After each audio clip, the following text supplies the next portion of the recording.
posting bail, 30 to 2 hours. But after he posts bail, what's next?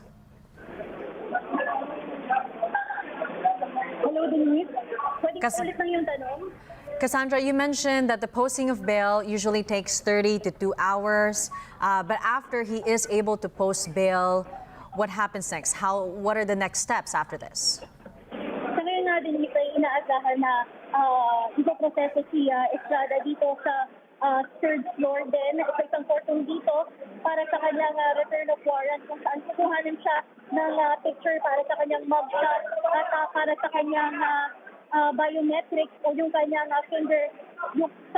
fingerprints kukuhanan din siya ng kanyang ilang personal na detalye. Sa ngayon ay makita natin kalabas lang ni Estrada sa clerk of court office at pababa siya, sinusundan natin siya ngayon. Hindi pa natin masiguro kung nag-grant ng Sandigan Bayan second division yung kanyang bail, pero sa pagkakalam natin ito ay 90,000 pesos.